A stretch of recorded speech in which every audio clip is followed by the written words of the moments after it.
Sometimes death hides in plain sight. It doesn't always arrive with warning signs or obvious clues. Sometimes it sits quietly on a nightstand, sealed in an elegant jar, invisible to 20 of the best doctors in the country. And sometimes the only person who can see it is the one no one notices. In a private suite at Westbridge Medical Center, a man named Daniel Mercer was dying. He wasn't just another patient. He was one of the wealthiest men in America, a billionaire whose fortune had built empires in technology. His hospital room looked less like a ward and more like a luxury hotel. Mahogany paneling hid the machines, ambient lights softened the sterile atmosphere, and the price of privacy was $4 million. Yet behind the expensive facade, machines beeped warnings. Specialists whispered urgently. His body failed faster than anyone could explain. Liver shutting down, neurological symptoms worsening, kidneys on the edge. 20 of the sharpest medical minds had been summoned, but none could find the key. And in the corner, pushing a cart and wearing a faded uniform, was a woman no one bothered to see. Her name was Maria Collins. Maria moved quietly across the polished floor, her mop swishing as she worked in practiced silence. Night shifts suited her, fewer eyes to catch her listening, fewer voices to remind her of her invisibility. She had long ago mastered the art of blending into the background. People looked past her. Doctors spoke over her. Patients never asked her name, but Maria's eyes missed nothing. And as she entered Daniel Mercer's room, she froze. The sharp tang of antiseptic lingered in the air. His cologne clung faintly to the sheets. But beneath those familiar notes was something else, something metallic, wrong, almost invisible unless you knew what to sense. Her chest tightened. Recognition sparked like lightning. She looked closer. His fingernails bore a faint yellow tint. His gums showed unusual discoloration. His thinning hair revealed a strange pattern of loss. Uneven, not age-related. Maria's mind raced. She had seen this before. Not in person, but in textbooks. In lectures she once sat in at college before her life had changed forever. 15 years earlier, Maria had been a star in her university's chemistry department. Professors had called her a prodigy, a scholarship student destined for a future in toxicology research. She'd spent hours in labs, memorizing reaction patterns, solving chemical puzzles others struggled with. But when her parents were killed in a car accident, Maria's plans shattered. 3 younger siblings needed food, rent, and care. Tuition became impossible. Dreams had to be buried. She withdrew, promising herself she'd return one day. She never did. Instead, she worked, first in diners, then in factories, and eventually as a cleaner at Westbridge Medical Center. Maria kept her head down, but her love of chemistry never died. She devoured library books on toxicology, read scientific journals during lunch breaks, watched recorded lectures late at night after long shifts. Her knowledge never had a diploma to frame it, but it was alive, sharp, waiting, and now in this room that knowledge screamed inside her. She knew exactly what was killing Daniel Mercer. Her pulse pounded as she glanced at the gathered specialists. Dr. Henry Alcott, silver-haired and commanding, spoke in a voice that filled the room without ever needing to rise. He was Harvard-educated, respected, and utterly confident in his authority. "Gentlemen," he declared, "we've exhausted the conventional. His decline defies every standard diagnosis. We must consider rarer conditions, perhaps even autoimmune cascades. His liver function deteriorates, his nervous system collapses, and yet the panels show nothing conclusive." Maria kept her head bowed, dusting surfaces, ears wide open. She had heard that tone countless times. It wasn't meant for her. It wasn't meant for anyone outside the circle of credentials and power. But her eyes fell on Daniel's medical chart lying open nearby. Peripheral neuropathy, alopecia, digestive collapse. She knew those words. They were like puzzle pieces sliding into place. The picture they formed was unmistakable, and yet, who would listen to her? Dr. Alcott glanced her way.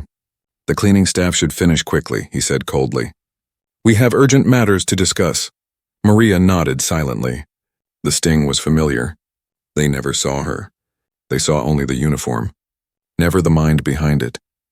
As she wiped the mahogany counter, her gaze lingered on Daniel's personal items. A neat arrangement of luxury grooming products on the bathroom shelf. One jar in particular caught her attention. Hand cream, imported, no doubt. She noticed it had been moved since yesterday. That detail lodged in her brain like a pin. In chemistry, small inconsistencies often held the answers. At that moment, the suite door opened. A tall man in a tailored suit entered, his confidence radiating with every step.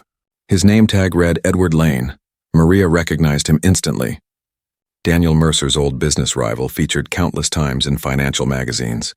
A man who had lost battles to Daniel in the boardroom, but now came wearing the mask of a supportive friend. Daniel's resting, Dr. Alcott informed him curtly. His condition is unchanged. Edward Lane sighed, voice heavy with practiced concern. I've brought him something comforting. His favorite hand cream, imported from Switzerland. He insists it's the only brand that soothes his skin. He placed a sleek black jar on the nightstand, angled perfectly where Daniel, or the nurses, would be sure to use it. His careful placement was too deliberate, too insistent. Maria's eyes narrowed. Something was wrong. Edward's polished smile did not reach his eyes. He adjusted the jar so it faced outward like a small stage prop waiting for its cue. Then he thanked the doctors and left with a calm that felt rehearsed.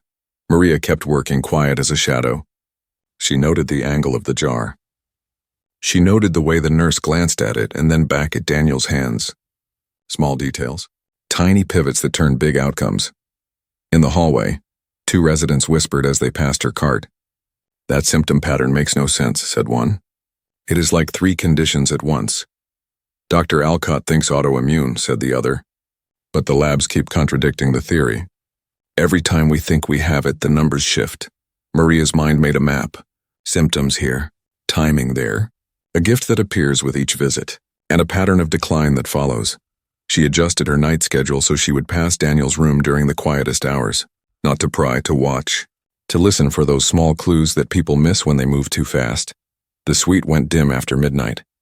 Monitors flickered in soft blue. Maria moved through the room with practiced care, straightening linens, wiping handles, counting bottles in her head. She stepped into the bathroom and studied the black jar again.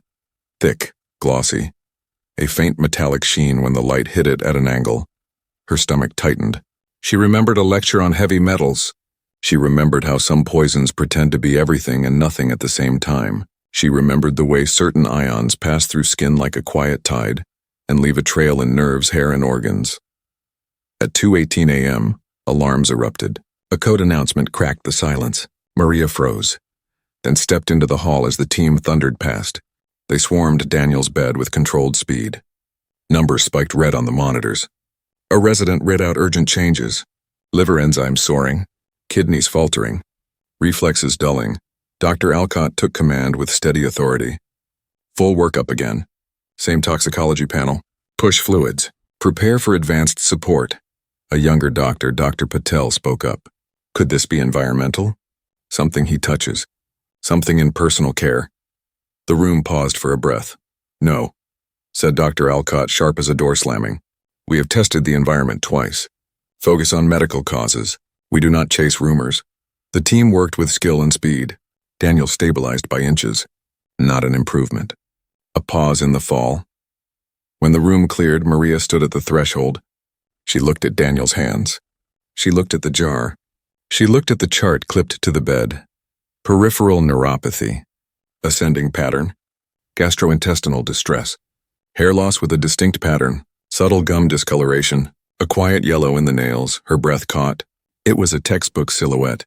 Not a new disease. An old enemy wearing a new suit. Maria stepped to the nurse's station and found someone she trusted most on nights. Nina, calm under pressure, kind to patients and staff alike. Can I ask something? Maria said softly. Has anyone tested Mr. Mercer for thallium? Nina blinked, surprised. Maria, that is pretty specific. His symptoms match, Maria said, steady. The pattern fits. The hair, the nerves, the gums. Please ask the doctors to run a targeted test. Nina's face shifted from open to guarded. Maria, I know you care, but there is a chain of command. The team is on it. I understand, Maria said. Would you tell them anyway? Nina lowered her voice. I cannot promise anything. Be careful bringing ideas like that to the team. Maria nodded and stepped back. Careful, always careful. Invisible yet seeing. She returned to her cart and pretended to reorganize supplies while her mind burned with certainty. How do you make a wall listen? How do you move a locked door without a key? Her shift ended at dawn. She walked home through the thin blue of morning and unlocked a small apartment that held a life built on grit. Bills on the table, secondhand chairs, a narrow bookshelf lined with borrowed brilliance. She pulled down a worn toxicology text and opened to the chapter she already knew by heart. Thallium, colorless, odorless, absorbs through skin, destroys the body quietly, mimics other illnesses so it hides in plain sight unless named. She read the margins she had written years ago, notes from a younger self who believed time would be generous. Reaction pathways, field tests, hair analysis as a timeline of exposure. She closed the book and rested her hands on the cover. The path forward was clear and dangerous. The hospital would not accept a theory from the woman who mopped floors. They would accept proof. The next night she arrived early. She watched the visitor log with new eyes. At noon, Edward Lane returned. Same suit, same gentle concern, same jar delivered with careful emphasis. His skin is sensitive, he told the day nurse. This one never irritates. Please apply it. He always feels calmer after. Maria stood down the hall with her cart. She did not stare. She counted steps. She counted minutes. She counted opportunities. When the shift changed and the room sat unattended for a breath, she moved. The bathroom door closed behind her with a soft click. She unscrewed the jar with steady hands and used a sterile container she had slipped into her pocket from the supply room. She transferred a small portion of cream. Then she resealed the jar and placed it exactly as she found it. Her heart hammered as she walked to a maintenance closet. She set out small containers. Simple materials from the building. Careful ratios. Methods she had learned in labs and memorized through years of hunger for knowledge. She built a modest field test without fancy gear. Not a full lab result, not a court-level proof, but a strong signal, enough to wake a stubborn room. She watched the mixture change. She waited for the reaction she feared and expected. There it was, a clear shift that matched thallium's behavior under these conditions. Her mouth went dry. Her hands shook from relief and dread at the same time. She took photos on her phone. She printed notes from the public terminal at the library-style corner of the staff lounge. She mapped the exposure timeline against visitor logs she had copied down by hand during cleaning rounds. A pattern emerged with the clean logic of math. Each visit, each application, each decline. Maria stood alone in the maintenance closet and stared at the wall. The next step would cost her. If she was wrong, her job would vanish. If she was right, a man might live and a truth would tear through the layers that had kept her quiet for years. She returned to the floor and waited for a gap. She slipped a folded note onto Dr. Alcott's clipboard while she cleaned his office. The note was short and clear. Check for thallium. Classic presentation. The morning briefing began behind a half-closed door. Maria passed with her cart and heard a brittle laugh. And now our cleaning staff does diagnostics, a voice said. Thallium, apparently. More laughter. A dismissive murmur. We already ran heavy metal panels. Maria gripped the handle of her cart until her knuckles went white. They had not run a focus test. Not for this pattern. Not against gradual exposure. The standard panels could miss what creeps in below thresholds day after day. If the door will not open, you find another entrance. She watched the younger doctor who had dared to speak earlier. Dr. Patel moved with purpose but lacked the stiff arrogance of the older men. He listened when nurses spoke. He thanked the phlebotomist by name. Maria waited for him near the med supply alcove. Doctor, she said, voice steady. 1 minute, please. He paused, surprised. Yes, Mr. Mercer's symptoms match thallium, she said. Skin absorption, progressive neuropathy, hair pattern, gum discoloration, gastro issues that shift with exposure. Standard panels may not be enough. A targeted test could save him. He stared for a second, caught between curiosity and caution. That is a very specific claim, he said. I was a chemistry student, she answered. Toxicology focus. I had to leave school, but I did not stop learning. I tested a sample from his hand cream using a field method. The reaction was positive. His eyes flicked to the hall, then back to her. I should not accept samples taken without chain of custody, he said. I understand, Maria replied. Run a fresh test from the jar in his room, or draw hair and check segments across the last few months. You will see the timeline of exposure. Footsteps approached. A senior physician rounded the corner and Dr. Patel straightened. We will review, he said quickly, then left. By afternoon, security approached Maria near the linen closet. "Please avoid discussing medical matters," the officer said. "People have reported interference." "This is a formal warning." Maria nodded. "Understood." She walked away with heat rising under her skin. Not from shame.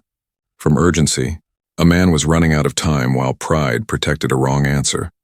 She sat alone in the break room and laid out her options like cards on a table. Stay quiet and hope someone else sees it in time. Speak louder and risk the only income her family depends on, or build a case so complete that no one could look away. She chose the hard road because it was the only road left. She gathered her photos. She refined her notes.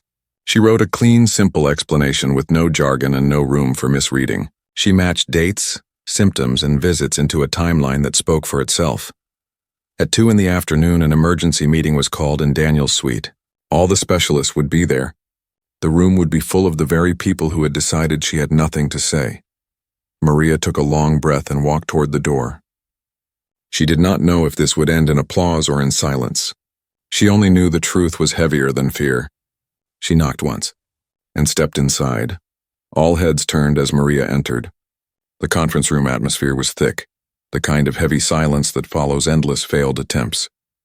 20 specialists stood around Daniel Mercer's bed, monitors humming in the background, charts scattered across a long table. Dr. Alcott's eyes narrowed the moment he saw her.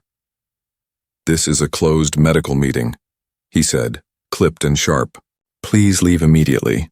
Maria's heart pounded, but her voice came steady. "Mr. Mercer is being poisoned," she said. "Thallium. The symptoms match perfectly. I can prove it." A ripple went through the room. A few doctors exchanged glances, some with faint amusement, others with irritation. Dr. Alcott's jaw tightened. "This is absurd." "Security." Maria didn't move. She placed her notes and photographs on the table with deliberate care. "Progressive neuropathy ascending through the body," she began, pointing to the symptom charts. "Distinctive gum discoloration, uneven alopecia, gastrointestinal breakdown, all consistent with thallium toxicity. I tested the hand cream Mr. Lane brings. The result was positive for heavy metals." The room quieted, the earlier scoffs fading into uneasy stillness. For the first time, eyes actually rested on her evidence. Dr. Patel leaned forward. "That would explain why our panels are inconsistent," he murmured. "Gradual exposure could stay just below detection thresholds." Another specialist added, "The hair loss pattern does match textbook thallium poisoning." Dr. Alcott bristled. "You expect us to believe a field test from a janitor?" Maria's eyes did not flinch. "I was a chemistry scholar before life forced me out. I studied toxicology. The method I used, sodium rhodocyanate reaction, produces a distinct color change when thallium ions are present. It is unmistakable. If you don't believe me, run a targeted test yourselves. Blood, hair, fresh sample of the cream. You will see." The silence stretched. Her words hung in the sterile air, sharp and undeniable. Dr. Patel picked up her notes, scanning quickly. "This aligns better than anything we've considered," he said firmly. At last, Dr. Winters, the toxicology specialist, spoke. "If this is true, then every treatment we've attempted has been useless. Worse, they may have aggravated his decline." His face was pale as he added, "Prussian blue. That's the antidote. If we confirm thallium, we must administer it immediately." Dr. Alcott's face shifted, resistance cracking under the weight of mounting agreement. "Run the focus test," he ordered reluctantly. Nurses moved swiftly. Samples were taken. Blood drawn, hair clipped. A fresh portion of cream sealed for analysis. Maria stood back, her heart racing, hands clasped tight behind her back. She had forced the door open. Now the results would decide if she stood vindicated or destroyed. Minutes crawled like hours. The specialists conferred in hushed tones, eyes darting toward the lab reports being rushed back. Maria stared at Daniel Mercer's fragile figure, his chest rising shallowly, the weight of silence pressing down. Then the nurse returned, breathless. "Lab confirms elevated thallium levels, significant." The room erupted. Orders flew. IV lines adjusted, medications prepared. A nurse sprinted for the antidote cabinet. Maria exhaled, shaking, her knees threatening to give out. She leaned against the wall, unnoticed in the storm of activity. But she knew. She had been right. And now the man on the bed had a chance to live. Hours later, Daniel's vitals began to stabilize for the first time in weeks. It was fragile, but it was real.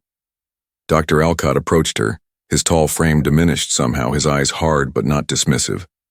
"Your intervention was correct," he admitted, the words dragged from deep pride. Maria nodded, saying nothing, though relief burned hot in her chest. He asked quietly, "How did you see what we missed?" Maria's answer was simple, "Because you never see me. I observe without being observed. That makes the patterns visible." Behind them, the billionaire stirred faintly, eyelids fluttering open. His voice rasped, weak and broken. "What happened?" Dr. Alcott hesitated. The moment hung in balance. "Take the credit or tell the truth." He turned to the patient and said, "You were poisoned. We missed it. She found it." His hand gestured toward Maria. "She saved your life." The room went silent. 20 doctors turned to face the woman who had been invisible for years. Daniel's gaze met hers. His lips trembled, but the words emerged with clarity. "Thank you for seeing what they missed." A hush lingered, then Dr. Patel began to applaud. Others joined. Hands clapped around her until the sound filled the room. Maria stood taller than she had in years. For once, she was no longer unseen. Agents arrived with firm steps and calm faces. Security stood straighter. The air changed from medical urgency to investigation mode. A woman introduced herself as Agent Cruz. Her partner, Agent Hale, spoke with the head of security. They asked for visitor logs and camera footage. They asked for the items Edward Lane had brought. They asked to seal the hand cream and the latest lab results as evidence. While the team worked, Daniel's vital signs steadied line by line. It was not a miracle. It was chemistry finally answered by the right antidote. The monitors no longer sounded like a countdown. They sounded like a rhythm returning. Agent Cruz turned to Maria. "We need your observations from the start," she said. Her tone was professional, not condescending, not rushed. "Walk me through what you noticed and when you noticed it."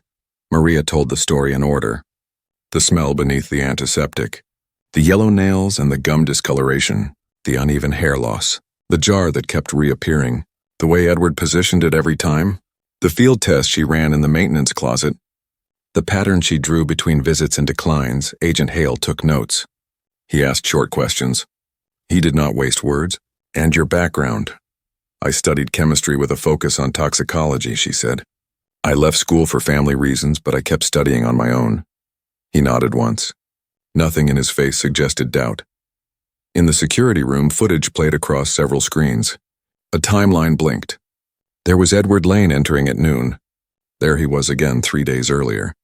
There he was last week, always with a small bag, always with the same jar. On one video, he stood near the sink. He lifted the lid. He turned his body to block the camera's clear view. A small movement of his hand. A practiced swirl. He closed the jar and wiped the lid with a clean cloth. Then he set it where the nurses would find it. Agent Cruz paused the video. She rewound the last 5 seconds. She watched his hand again. She watched the way he shielded the jar. She exchanged a look with Agent Hale. "Tampering," she said quietly. They requested a search of Edward's belongings. They asked security to hold him if he returned. They contacted local police to assist. The hospital shifted again, becoming both a place of healing and a crime scene. Dr. Patel came to stand beside Maria in the hall. "You were right," he said, simple and clear. He handed her a bottle of water. "Sit for a minute. You have been on your feet for hours." No one had offered her a chair in that building before. The gesture landed with quiet force. A nurse hurried by with the antidote chart. "Levels are coming down," she said, beaming and a little breathless. "His responses are sharper. He is trending in the right direction." Her eyes found Maria for a second. "Thank you." The head of security approached. "Edward Lane is back," he announced. The floor tensed. Agent Cruz walked to meet him with a calm that looked almost gentle. He greeted her with charm. He asked about his friend's condition.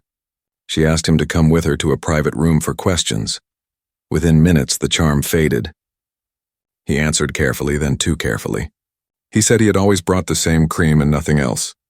He said the brand was rare and kind to sensitive skin. When Agent Hale asked why he stood in the bathroom alone with the jar, Edward smiled a thin smile. "Habit," he said. "I like things tidy." The lid had tiny marks that the camera could not see, but the lab could. The seal had been broken and resealed. A forensic tech showed the micro-scratches under a flashlight and a magnifier. Agent Cruz thanked the tech and turned back to Edward. "We will need you to stay while we complete our review," she said. Her tone never changed. But the room moved closer. Security stepped inside the doorway and did not leave. Daniel's vitals kept improving. A soft wave of relief passed along the floor like a change in weather. Doctors who had not looked at Maria before now met her eyes. Some nodded. Some could not yet bring themselves to do even that. Change comes in steps. A nurse from nights found Maria by the elevator. Nina's eyes were full. "You pushed through a wall," she said. "I should have argued for you sooner." "We all did what we knew," Maria answered. "Now we know better." Agent Cruz returned with a final list of questions. She asked Maria to sign her statement. Then she gave a small, rare smile. "You did more than spot a pattern," she said. "You made sure the truth could not be ignored. That is not easy in this kind of place." Hospital leadership called Maria to a quiet office that afternoon. Dr. Rhea Morgan, the chief of medicine, stood beside an administrator in a gray suit. The room smelled like paper and cautious decisions. "Ms. Collins," Dr. Morgan began, "your actions were extraordinary. You brought forward information that saved a patient's life." The administrator cleared his throat before adding, "We would like you to take paid administrative leave while you assist the investigation. We will also be reviewing opportunities that better match your skills." The words were careful. Grateful but careful. Recognition without letting the walls move too fast. "I will finish my floor and hand off my areas," Maria said. Dr. Morgan looked surprised, then nodded. "Of course." As she pushed her cart down the hall one last time that day, whispers followed her like a tide. "That is her. The cleaner who solved it. 20 doctors and she was the one." She did not slow. She cleaned the handles. She checked the supply levels. She left every room better than she found it. It had always been her way. That evening she went home to her small apartment and sat at the table with her children. Ava was 14. Leo was 12. They had learned to do homework without being asked. They had learned the difference between tired and worried on their mother's face. Ava studied her. "Something big happened," she said softly. Leo leaned forward. "Is your job okay?" Maria told them the story in simple lines. A man was sick. Everyone missed what was hurting him. She remembered what she had learned years ago. She took a risk and told the truth. He was getting better now. Ava smiled through tears she tried to hide. "You always see what others miss," she said. Leo asked the question that had lived in Maria's chest all day. "Will they treat you different now?" Maria took a breath. "Some will. Some will not. That is not the point. The point is that a person lived because knowledge matters no matter who speaks it." The next morning, the hospital felt changed. Not loud, not flashy. Different in the way people held doors and looked longer than a glance. Different in the way Dr. Patel said her name. Daniel woke more fully. His voice was still rough, but his mind was sharper. He asked for water. He asked what had happened. He asked who had saved him. When they said her name, he asked to meet her. Security allowed it for a short time. Maria stood by the bed as Daniel looked at her with clear gratitude. "I owe you my life," he said. "You owe me nothing," she answered. "You owe yourself the chance to keep living it." He smiled, weak but real. "I will not waste it," he said. His eyes held hers with a promise that felt heavier than thanks. Agent Cruz returned with an update. Edward Lane was in custody. The evidence from the footage and the lab was strong. His motive was tied to a merger and a power shift he wanted to force. Slow harm, slow control. A plan that would have worked if not for quiet observation, and one person who chose to speak. By afternoon, the administration made a formal announcement inside the hospital. They praised the team effort. They did not mention the conference room argument. They did not mention the laughter behind a half-closed door. They did mention Maria by name. Applause broke out in the cafeteria when she walked through to get coffee. Embarrassed, she nodded and kept moving. She never liked attention. She liked solutions. Dr. Alcott found her near the service elevator. He stood with the stiffness of someone unused to apology. "I dismissed you," he said. "I was wrong." Maria met his eyes. "Thank you for changing course when the proof arrived." He held her gaze for a long second, then gave a tight nod. Pride had not left him, but something else had arrived. Respect, careful and new. That night, as the city lights blinked on beyond her window, Maria opened the old textbook again. Her fingers traced the same chapter that had guided her. The page felt different now, not heavier, truer. She closed the book and looked at the future that had once felt sealed. A door had opened. Another stood ahead. The question waited like a living thing. Would she step through? The answer grew inside her like steady light. Yes. But the next step would not be hers alone. It would belong to anyone who had ever been unseen and still chose to learn. And there was one more turn of fate waiting for her, closer than she knew. Daniel's recovery moved slowly but steadily. Each day his color returned a shade warmer. Each night his monitors showed fewer red alarms and more green lines. The whispers around the hospital no longer spoke of inevitable decline. They spoke of survival. But Maria's own life had shifted just as dramatically. She was called into the administrative wing one morning, into a conference room where the chief of medicine and a board member waited. The walls here smelled of polish and power, not bleach and soap. It was a different world, one she usually entered only to empty trash bins. Ms. Collins, Dr. Morgan began, her voice measured but kind. Your actions have placed us in an unusual position. You demonstrated knowledge and initiative that exceeded expectations for your role. The board member folded his hands. You have disrupted the hierarchy of this institution, he said plainly. It is not something we can ignore nor something we can deny. They offered her an official commendation and a bonus, a gesture that was both recognition and containment. But Maria knew it was more than money. It was an opening, a chance to step out of invisibility not just for herself, but for others who carried hidden skills. At home, she spread the letter across the table. Her children leaned in, eyes wide. You're being rewarded, Leo said proudly. Ava asked the harder question. Does this mean they finally respect you? Maria touched her daughter's hand. Respect is fragile. It can fade, but what matters is that we hold on to the truth of who we are, whether or not others see it. Days passed and Daniel requested her presence again. This time it was not in a hospital bed.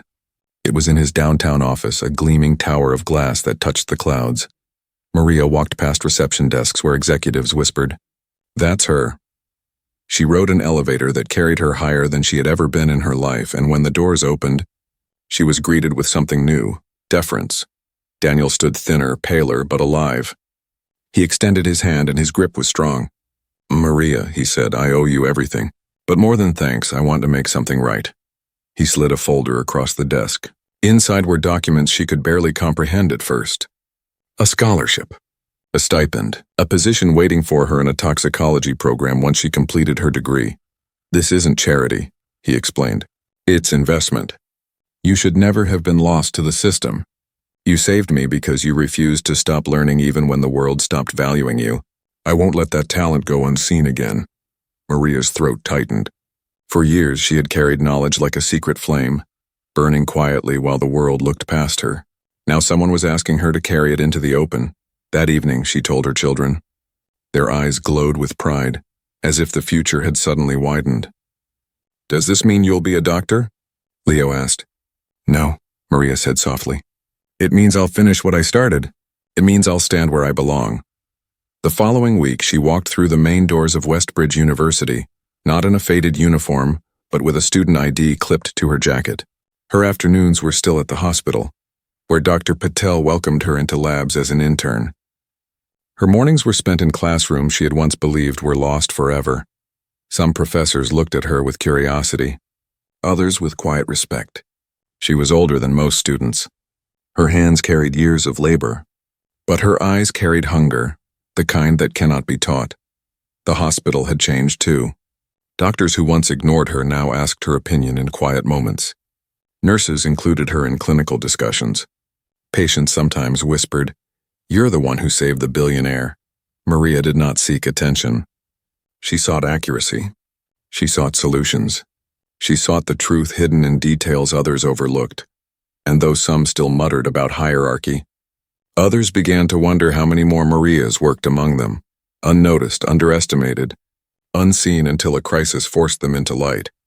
But Maria knew her story was not ending. It was only gathering strength. because the same invisibility that once held her down had given her a unique sight. She could see patterns that others missed, and the world was finally ready to listen.